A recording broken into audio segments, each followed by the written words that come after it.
श्रीवर्धमानाय निर्धूतकलिलात्मने सालोकानां त्रिलोकानां यद्विद्यादर्पणायते। आचार्य समंतभद्र महाराज विरचित रत्नकरंडक श्राव का 4 ग्रंथ में जो प्रतिमाओं का वर्णन चल रहा है उसमें आपको प्रारंभ की 4 प्रतिमाओं के बारे में बताया जा चुका है। कम से कम आप लोग प्रतिमा नहीं ले सकते, प्रतिमाओं के नाम याद कर सकते हैं। पहली प्रतिमा का नाम होता है दर्शन प्रतिमा, दूसरी प्रतिमा का नाम व्रत प्रतिमा, तीसरी प्रतिमा का नाम सामायिक प्रतिमा, चौथी प्रतिमा का नाम प्रोषधोपवास प्रतिमा और 5वीं प्रतिमा का नाम होता है सचित्त त्याग प्रतिमा। सचित्त का त्याग करना जिसे हम प्रासुक बोलते हैं। जैन दर्शन में एक शब्द चलता है प्रासुक। आज हम उसी को समझेंगे कि प्रासुक का मतलब क्या होता है, सचित्त त्याग किसे कहते हैं। जो आचार्य समंतभद्र महाराज ने लिखा है श्लोक नंबर 141, पहले उसको पढ़ते हैं। मूल फल शाक शाखा करीर कंद प्रसून बीजानी नामानी यो अत्ति सोयम सचित्त विरतो दया मूर्ति। आचार्य कहते हैं जो सचित्त से विरत होता है वो दया मूर्ति कहलाता है। क्या कहलाता है? दया की वह मूर्ति होता है, यानी वह दयावान प्राणी कहलाता है। सब जीवों के प्रति दया भाव, करुणा भाव को धारण करने के कारण से ही वह प्रासुक भोजन का ग्रहण करता है, प्रासुक जलपान का ग्रहण करता है।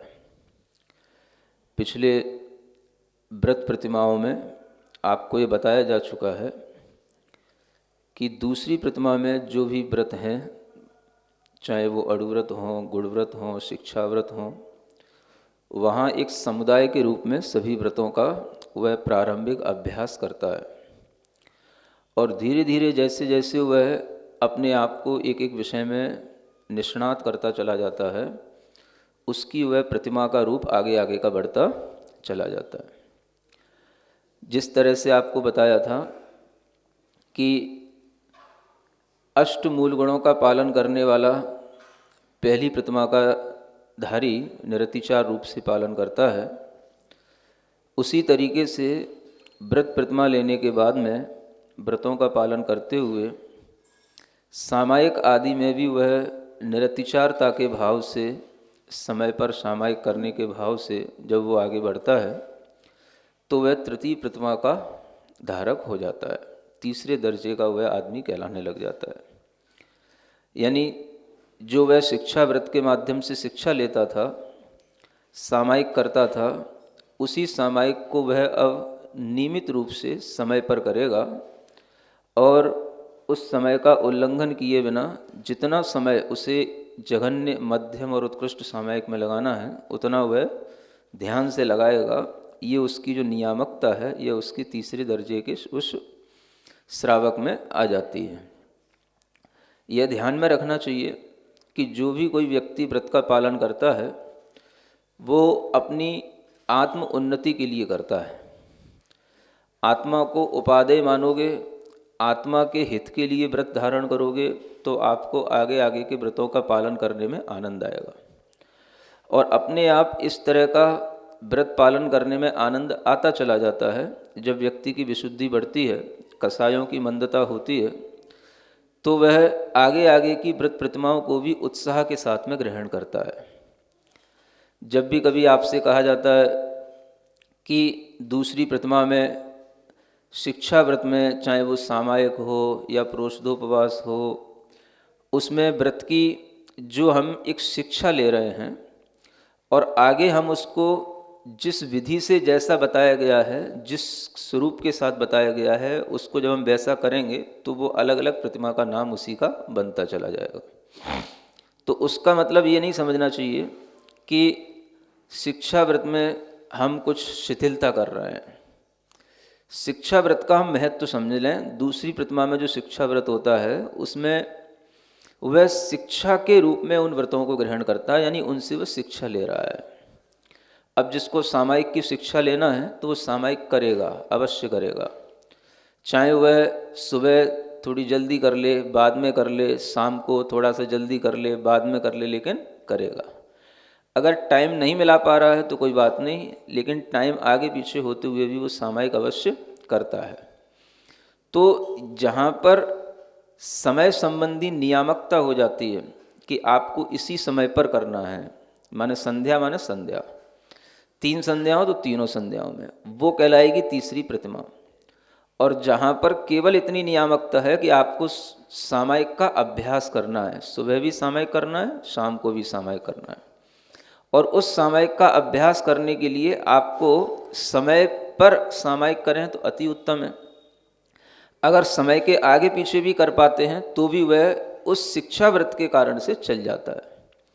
तो इतना ही अंतर जो है शिक्षा व्रत में और सामायिक नाम की जो प्रतिमा है उसमें होता है। इसी तरीके से प्रोषद के विषय में भी जानना चाहिए कि शिक्षा व्रत वाला प्रोषद भी करता है तो वह उपवास का अभ्यास करता है। अभ्यास कर करके जब निष्णात हो जाता है तो फिर वह अष्टमी और चतुर्दशी की नियामकता के साथ में फिर उसका उल्लंघन नहीं करेगा, फिर उसमें आगे पीछे नहीं करेगा, वो उसके साथ जरूर करेगा। तो इसी तरीके से वह अपने व्रतों की जो पुष्टता है उसको बढ़ाता चला जाता है। अब जैसे यहाँ पर आ रहा है सचित्त व्रत का त्यागी होना, तो ये सचित्त व्रत ये आपको बताया था जब यहाँ पर अतिथि समविभाग व्रत का बात हुई थी, तब कि सचित्त सहित भोजन नहीं देना, या तत्वार सूत्र के अनुसार देखें तो भोगोपभोग व्रत के अतिचारों में भी सचित्त संबंध, सचित्त सम्मिश्र इत्यादि ये त्याग बताए जाते हैं। तो वहाँ पर वह केवल अभी जान रहा है कि सचित्त का संबंध करने से दोष होता है, सचित्त के साथ मिश्रण करने से दोष होता है। अब यहाँ पर जब वह इस प्रतिमा को धारण करने की भावना करेगा तो फिर वह सचित्त को समझ लेगा कि कौन सी चीज़ें सचित्त हैं, उन सचित्त का हमें सेवन नहीं करना। तो हम यहाँ पर पहले समझें कि सचित्त का मतलब क्या होता है। सचित्त, चित्त माने चेतना, चेतना यानी जीव, स माने सहित, जो चीज जीव से सहित हो यानी जो चेतना से सहित हो वह पदार्थ सचित्त कहलाएगा। अब उस सचित्त को नहीं लेना, किसी भी तरीके से उसे भोजन पान का विषय नहीं बनाना, यानी सचित्त कोई भी भोजन नहीं लेना। अब शुद्ध भोजन तो वो लेने लगा था, लेकिन शुद्ध भोजन में भी सचित्त एक अलग चीज़ है। जैसे आप वनस्पतियाँ खाते हैं तो वो वनस्पतियाँ सचित्त भी होती हैं, अचित्त भी होती हैं। अगर आप उनको अचित्त करेंगे तो वह चित्त से रहित हो गई, माने चेतना से रहित होना, माने जीव से रहित होना। जब वो वनस्पति जीव से रहित होगी तो वो अचित्त वनस्पति कहलाएगी। अब आपको जो भी चीज़ें खाने में आएंगी वो चीज़ें दोनों तरीके की हो सकती हैं। सामान्य जो व्यक्ति है वह कुछ भी खा सकता है। यहाँ पर कहा जा रहा है मूल, फल, शाक, शाखा, करीर, कंद, प्रसून और बीज, इतने सारी चीज़ें बताई हैं। ये एक तरीके से जाति बताई गई है, वनस्पतियों की ये जातियाँ हैं। कुछ लोग इससे भ्रमित होते हैं कि यहाँ पर मूल लिखा है, कंद लिखा है, तो क्या हम कंद भी खा सकते प्रासुक करके, क्या हम मूली गाजर भी खा सकते प्रासुक करके? समझ आ रहा है? तो लोग यहाँ पर इस तरीके का अर्थ निकाल करके भ्रमित होते हैं। कई तो साधु लोग भी भ्रमित हो चुके हैं और होते भी हैं। समझ आ रहा है? तो कई लोगों को इस श्लोक के माध्यम से समझ नहीं आता कि यहाँ पर क्या कहा जा रहा है। यहाँ पर नाम लिए गए मूल, माने ये जातियाँ हैं। कोई भी ऐसी वनस्पति जो मूल रूप में रहती है, मूल का मतलब जिसकी मूल ही जिसकी जड़ हो, तो मूल से ही जो उत्पन्न होती हो, जैसे मूली ही है, गाजर है, शकरकंद है, ये सब मूल कहलाते हैं, है ना। फलों में जो आप जानते ही हैं, जो भी फल हैं, जितनी भी आम्र फल हैं, केला हैं, सेब हैं, ये सब क्या हैं? ये हो गए फल हो गए। शाक में आप सब्जियां आ जाती हैं, जो भी आपकी ये लौकी हो, चाहे तोरई हो, चाहे टिंडा हो, चाहे परवल हो, कुछ भी हो, है ना। ये सब क्या हो गया, शाक में आ गया। शाखा में कुछ फूल आ जाते हैं, या जैसे जो अभी बनने वाली है वनस्पति, जो बनने वाली है माने कच्ची रूप में, या जिसको हम कहते हैं वृक्ष की जो टहनी होती है उसको हम शाखा कहते हैं, तो उसका भी कोई सेवन कर सकता है। वो भी एक मतलब उत्पत्ति में काम आती है। कुछ चीज़ें जो पत्तों के रूप में होती हैं या उनके माध्यम से भी जो है वनस्पति की उत्पत्ति होती है। तो यहाँ पर उत्पत्ति की अपेक्षा से बताया जा रहा है किन किन चीज़ों से वनस्पतियाँ बनती हैं, कौन कौन सी वनस्पतियों की उत्पत्ति के मूल कारण हैं। तो शाखा भी होता है, करीर होता है जिसमें अंकुर आ जाते हैं, है ना, जैसे बांस के अंकुर होते हैं, या कोई भी अंकुरित जो फल होते हैं या कोई भी सब्जियां होती हैं जो अंकुर वाली वनस्पतियां होती हैं वो करीर में आ जाती हैं। कंद में जिनका कंद होता है ना, वो कहलाते हैं कंद वाली वनस्पतियां। कंद में जैसे कि, है ना, क्या बोलते हो, एक वो होता है अंगीठा, जानते हो अंगीठा? कुछ नहीं जानते, विशेष रूप से ठंड के दिनों में ही काम आता है वो, समझ आ रहा है? अंगीठी नहीं, अंगीठा है ना। चलो, तो कुछ कंद होते हैं। अब चलो, आलू वगैरह तो कंद होता ही है, ये तो जानते ही हो, है ना।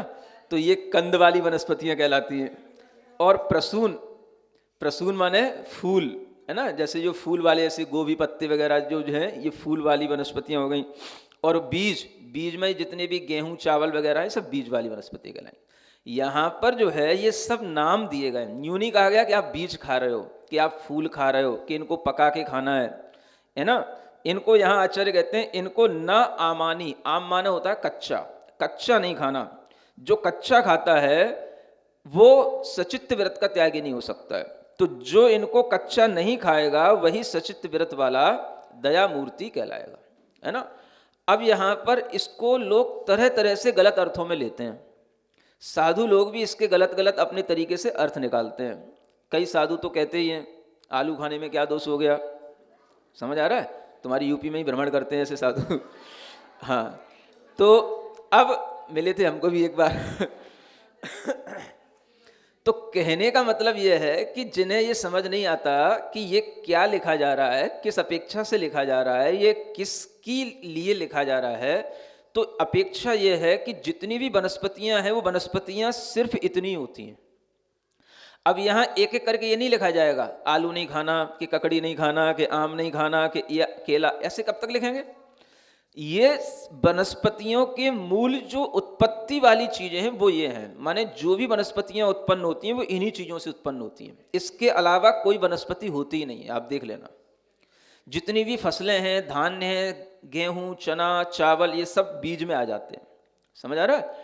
फूल वाली सब्जियां, कंद वाली सब्जियां जो मूल से उत्पन्न होती हैं, जिनकी जड़ ही केवल जैसे मूली गाजर, वो मूल वाली सब्जियां, तो यहाँ केवल उनका एक नाम लिया गया है। अब उनमें कौन सी भक्ष हैं, कौन सी अभक्ष हैं, फिर उन भक्ष में भी आपको कैसे खाना, उसके लिए यहाँ बताया जा रहा है कि अगर वो भक्ष भी हैं तो भक्ष में आपको उनको प्राशुक करके लेना। सचित्त का जो त्यागी होगा वो भक्ष सब्जियों को भी, भक्ष चीजों को भी जो उसके लिए लेने योग्य हैं उनको भी वह प्राशुक करके लेगा। अब ये प्राशुक शब्द क्या कहता है? प्रा माने होता है प्रगतः, माने निकल गए, असवह माने होता है प्राण यानी जीव, जिसमें से प्राण निकल गए या जीव निकल गए उसको कहेंगे प्रासुक। समझ आ रहा है? तो प्रासुक का मतलब ये हो गया जिस वनस्पति में, जिस भोजन की सामग्री में किसी भी प्रकार के वनस्पति का एक जीव भी न हो। अब आपको यहां पर यह ध्यान रखना है कि एक वनस्पति का एक जीव होते हैं जो एक इंद्रिय जीव होते हैं, और एक त्रस जीव होते हैं जो 2 इंद्रिय 3 इंद्रिय आदि जीव होते हैं।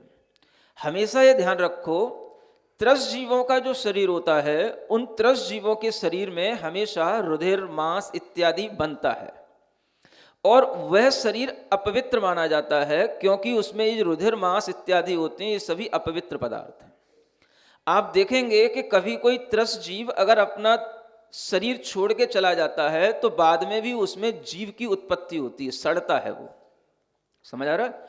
वह इतना अपवित्र इतना अशुद्ध शरीर होता है कि आचार्य कहते हैं मरने के बाद भी उस शरीर में जीवोत्पत्ति सतत होती रहती है।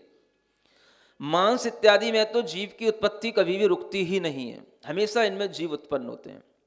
तो कुछ लोग जो ये नहीं समझते हैं इस विज्ञान को, वो क्या तुलना करते हैं कि जैसे कि आपने एक इंद्रिय जीवों को प्रासुक कर दिया, तो आपने वनस्पति को प्रासुक करके वनस्पति कायिक जीवों को मार दिया। क्या बोलते हैं?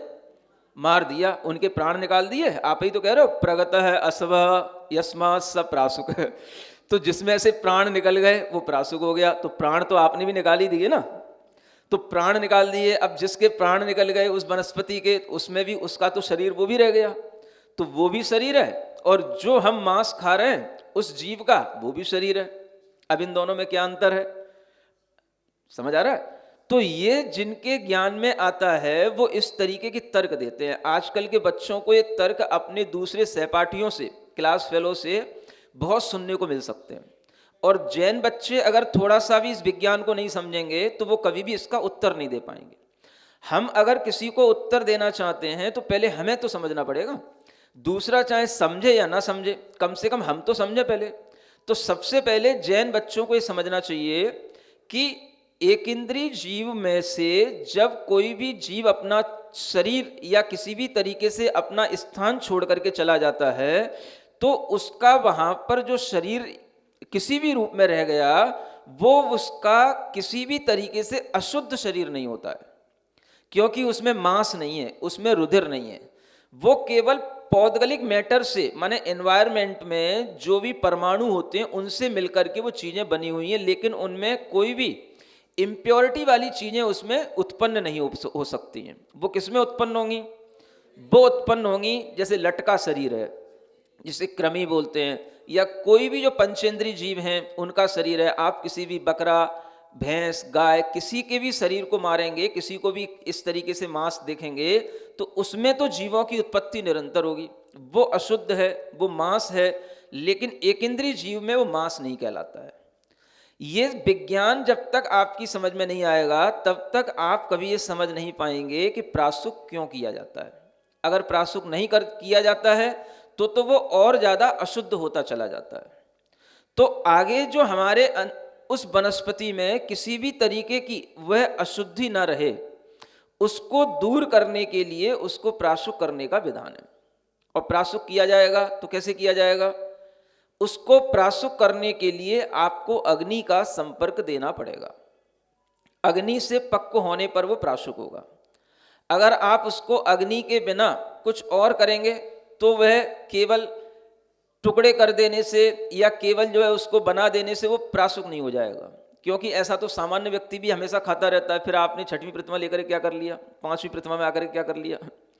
तो इस प्रतिमा में आकर के जो व्यक्ति है वो कभी भी सचित्त भोजन का सेवन नहीं करता और कभी भी वह जल का भी सचित्त सेवन नहीं करता। अब जल की भी सचित्तता होती है। जल कब सचित्त है? आपने जल को छान लिया, छानने के बाद उसमें जो त्रस जीव थे वो आपने छन्ना से अपनी बिलछानी के रूप में उस स्थान पर पहुंचा दिए, तो त्रस जीवों से वो जल रहित हो गया। अभी भी उस जल में जल कायिक जीव हैं। जल कायिक जीव एक इंद्रिय जीव हैं। अब उन एक इंद्रिय जीवों से भी रहित जल तब होगा जब आप उसको गर्म करेंगे, बॉईल करेंगे, तब वह एक इंद्रिय जीवों से रहित होकर के वह बिल्कुल निर्जीव पदार्थ बन जाएगा। जो व्यक्ति अपने अंदर दया का भाव रखना चाहता है, आचार्य कहते हैं उसे प्रासुक करना चाहिए, प्रासुक चीजें खाना चाहिए। अब आप सोचोगे कैसी उल्टी बात है, प्रासुक में तो जीव मर रहे हैं और आप कह रहे हो दया की मूर्ति है। सुन रहे हो? सोच लो। अब इसको समझना है, कोई भी चीज आगम में गलत नहीं लिखी होती है।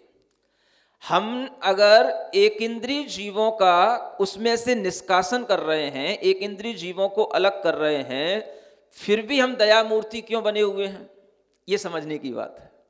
समझ आ रहा है?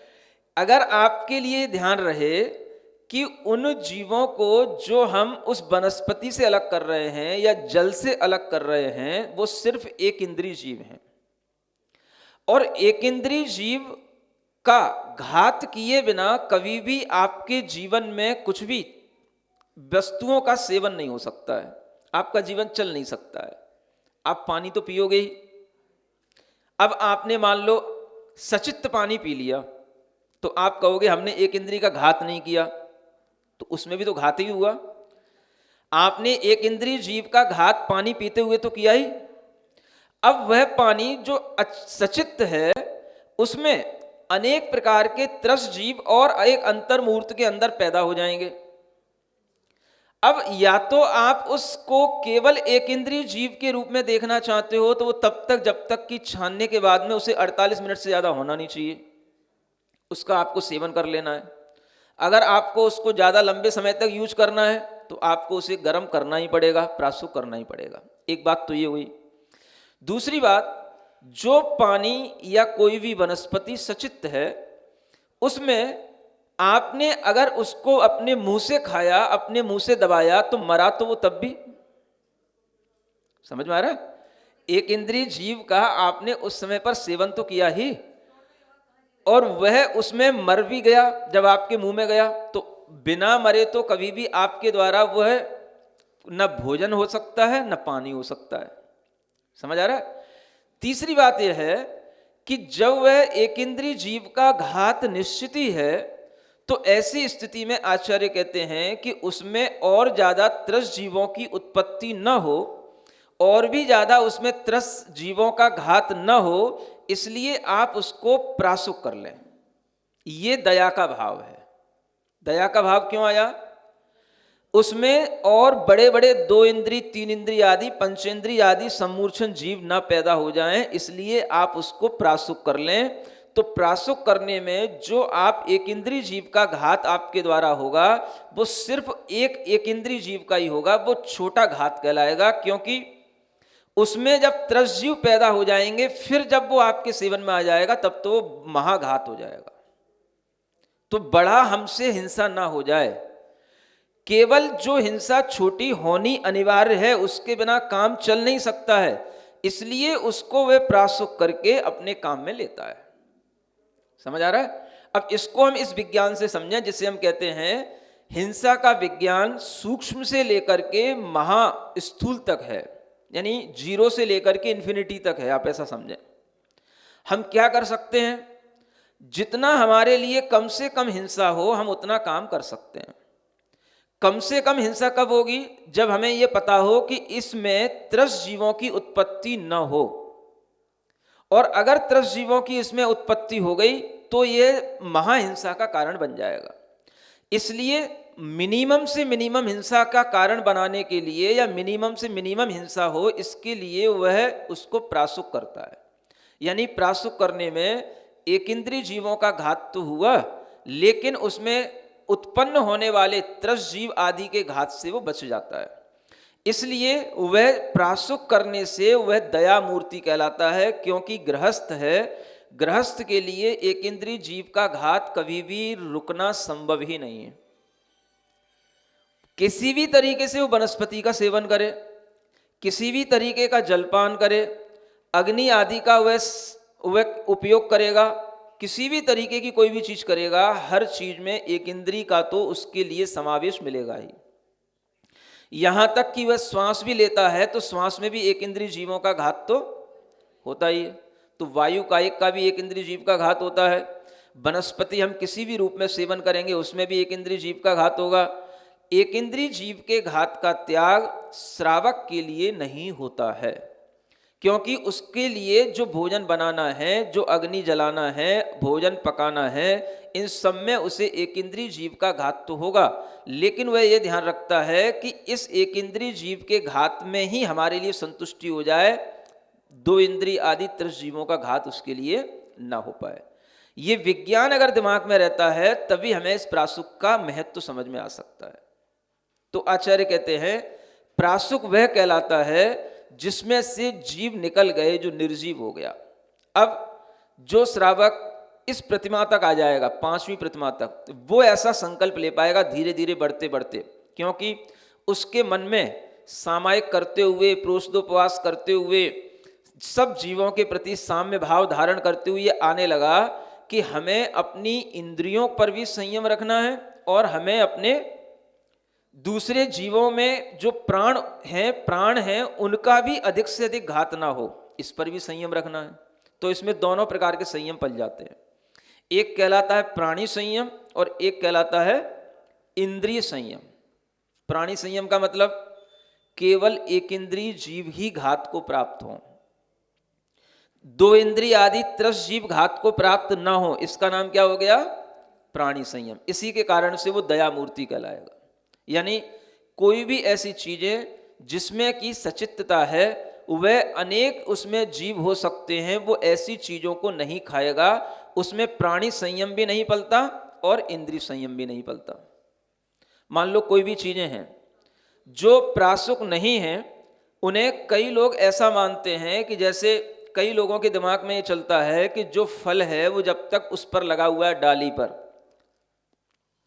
तब तक तो वह सचित्त है, और डाली से टूट गया तो अचित्त हो गया।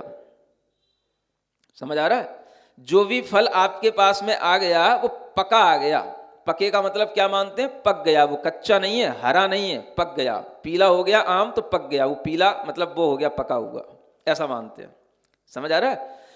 जबकि वनस्पति का विज्ञान अगर आप जैन दर्शन के अनुसार पढ़ोगे तो आपको पता पड़ेगा कि जो कोई भी वृक्ष के ऊपर, चाहे फल हो, चाहे पत्तियां हो, चाहे किसी भी तरीके के छोटे छोटे अंकुर हों, वो सब में अलग अलग जीव होते हैं।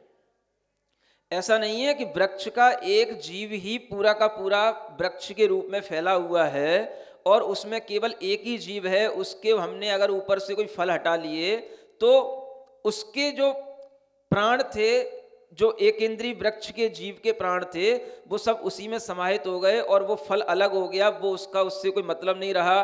फल को हमने दो टुकड़े कर दिए तो वो प्रासुक हो गया। ऐसा प्रासुक नहीं कहलाता है। ऐसा प्रासुक होता तो वो तो सामान्य सभी संसार के सभी जीव ही खा रहे हैं। कोई भी आदमी किसी भी तरीके का फल खाएगा तो वो तो फल पका हुआ ही खाता है, चाहे वो केला हो, चाहे वो सेब हो, चाहे ककड़ी हो, सब पकाई हुआ तो खा रहे हैं। तो फिर तो तुम सब सचित्त के त्यागी हो गए, सब अचित्त ही खा रहे हो। फिर तो प्रासुक में यहाँ पे कहने की जरूरत ही क्या थी पांचवी प्रतिमा में आकर के इतना लंबा?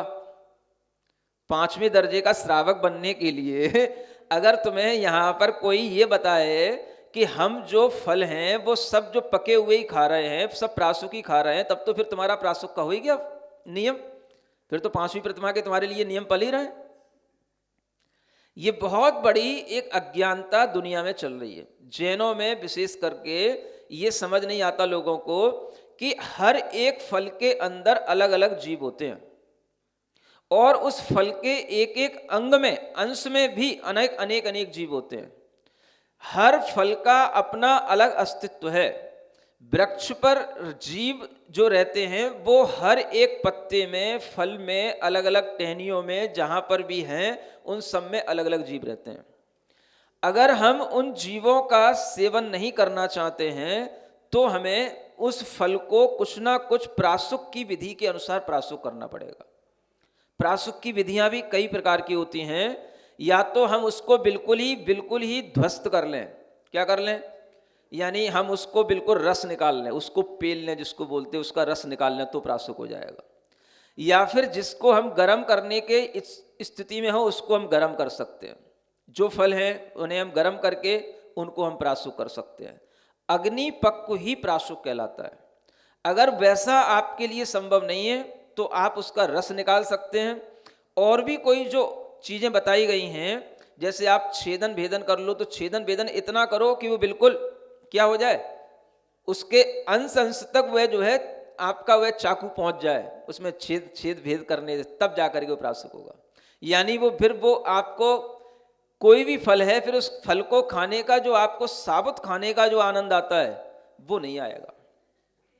समझ आ रहा है? इसीलिए सचित्त विरति का जो त्यागी होता है वो इंद्रियों का संयमी भी हो जाता है। अब आप देख लो, इसमें प्राणी संयम भी पल रहा है और इंद्रिय संयम भी पल रहा है। इंद्रिय संयम क्या है? हर किसी को क्या बोलते हैं आप, कप्पे के कप्पे, जैसे आम है तो कप्पा है ना, माने उसकी कली की कली, सबको पूरा सीधा सीधा खाने में आनंद आता है ना। केला है, आम है, कोई भी फल है तो उसका जो गूदा है पूरा का पूरा खाने में आनंद आता है। अगर आप उसको बिल्कुल अलग अलग कर दोगे या रस बना दोगे तो आपको इतना अच्छा नहीं लगेगा जितना आपको सीधा सीधा खाने में अच्छा लगता है। लगता है कि नहीं लगता है? इसी का नाम है इंद्रियों का असंयम।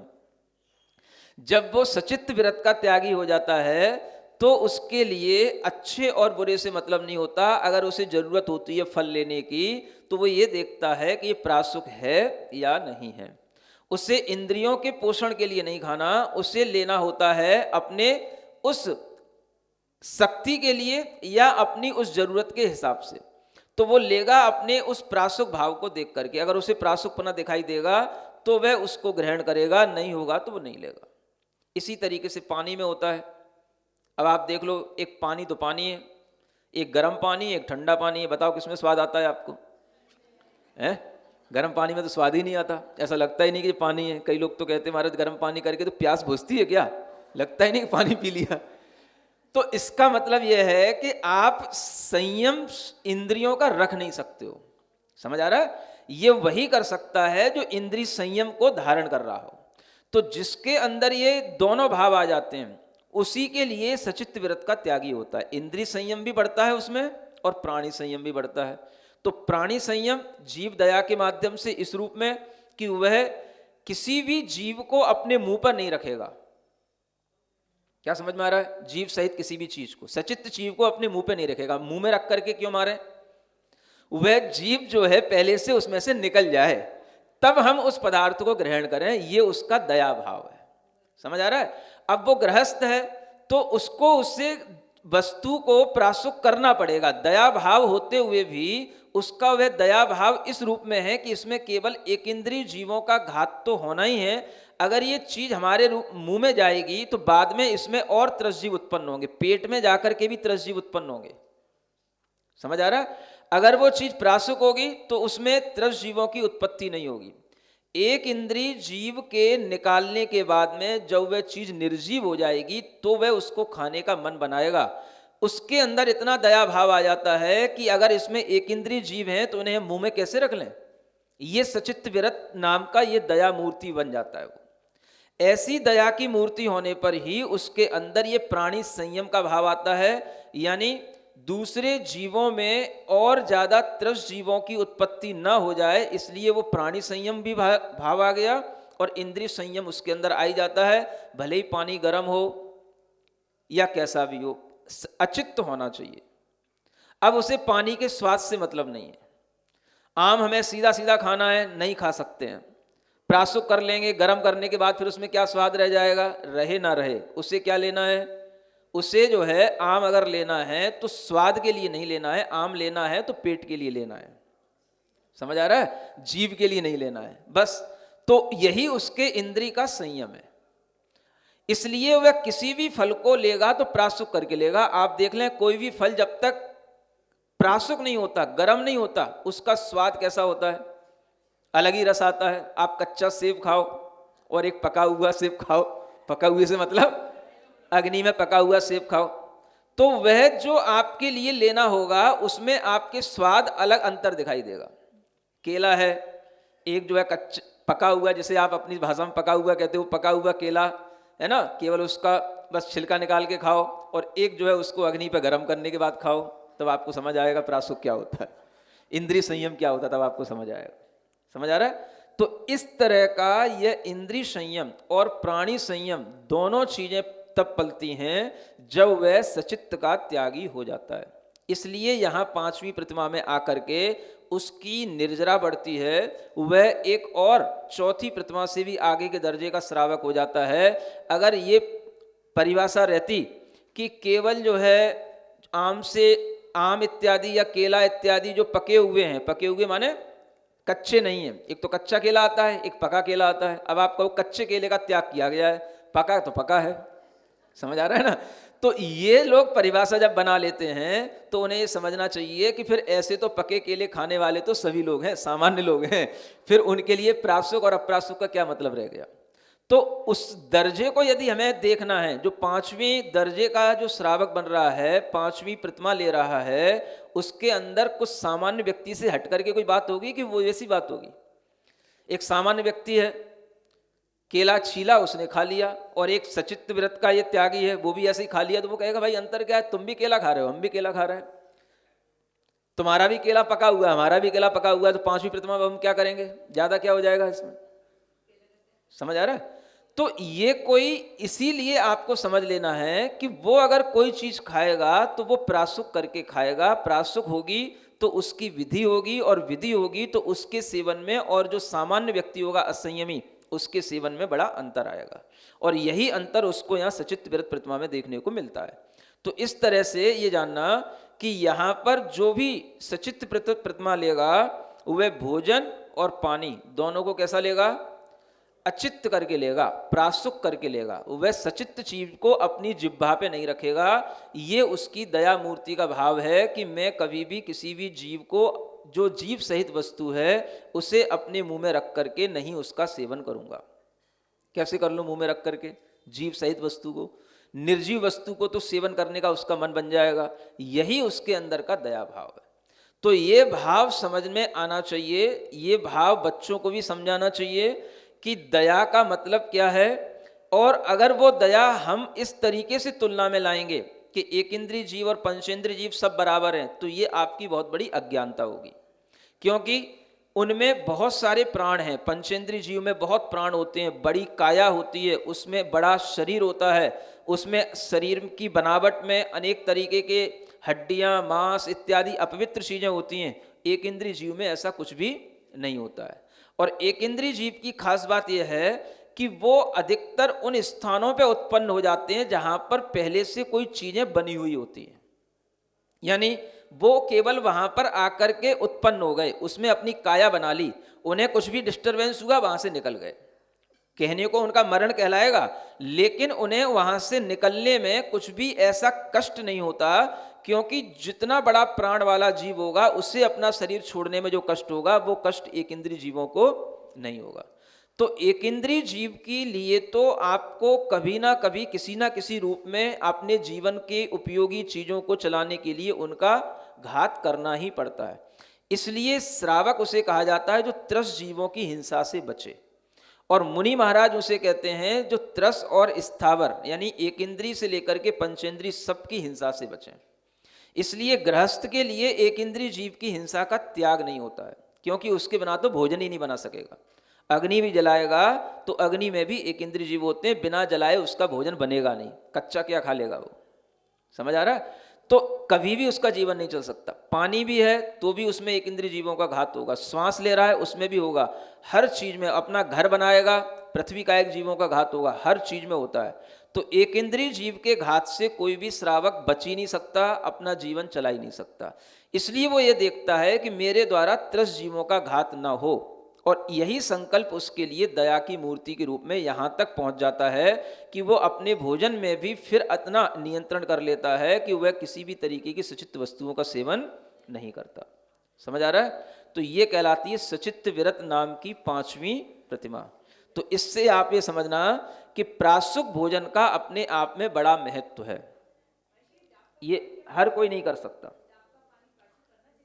कोई भी चीजें अगर किसी भी रूप में है, उन्हें प्रासुक करने की विधियां सबकी अलग अलग होती हैं। कोई फल कोमल होते हैं, कोई फल हार्ड होते हैं। तो जो हार्ड हैं उन्हें अग्नि से प्रासुक करना होता है, अग्नि का उसी रूप में ताप देना पड़ेगा। कोई कोमल होते हैं तो उन्हें हम केवल बॉयल पानी में भी डाल सकते हैं। समझ आ रहा है? अगर हमें उस फल का सेवन करना है, सब्जी जैसी बनने के बाद में वो बिल्कुल भी रुचता नहीं है, तो आप उसका रस निकाल सकते हो, रस प्रासुक कहलाता है। इस तरीके की विधियां बताई गई हैं। या फिर जो विधियां छिन्न भिन्न करने की बताई गई हैं, आप उसे उतना करें छिन्न भिन्न, जैसे बिल्कुल ही आप जो है कोई भी चीज का है ना कस लेते हैं, कसने में भी ये समझना कि जो उसका गूदा निकल आया है वो उसमें जीव रह सकते हैं। समझ आ रहा है? तो छिन्न भिन्न अलग चीज होती है, कसना अलग चीज होती है। इसलिए कसने में प्रासुक नहीं होता है। कसने में तो उसकी जो छाल है वो जो उसका वह वो तो अलग निकल के आ जाएगा, उसको आप सेवन करोगे तो उसके भी रोम रोम में जीव सब जगह होते हैं। ये धारणा बना लो कि वनस्पति में हर अंश में जीव होते हैं, और सब जीव अलग अलग होते हैं। ऐसा नहीं है कि कोई फल किसी पेड़ से टूट गया तो अब वो जीव रहित हो गया, ये धारणा गलत है। इस तरह से वनस्पति कायक जीवों में अगर जीव नहीं होंगे तब तो फिर एकेंद्रीय जीवों का किसी के लिए घात ही नहीं होगा वनस्पति का खाने में, सामान्य श्रावक को भी नहीं होगा। फिर यहाँ पर पराशुक प्रतिमा बताने में उसके लिए क्या नया बताना पड़ेगा। तो यही अंतर है जो प्रासुक प्रतिमा में आकर के उसके लिए कुछ लगता है कि अब हमें प्रासुक का इस रूप में उपयोग करना है। इसलिए आचार्यों ने स्पष्ट रूप से लिखा है प्रासुक के लिए मूलाचार आदि ग्रंथों में कि अग्नि पक्व ही प्रासुक होता है और उसी का सेवन करना चाहिए। समझ में आ रहा है? तो ये आपकी 5वीं प्रतिमा हो गई है ना। आपकी कितनी हो गई ये तो हमें नहीं पता, लेकिन यहाँ पर जो है ग्रंथ के अनुसार यहाँ पर 5 प्रतिमाओं का वर्णन हो चुका है। बोलो महावीर भगवान की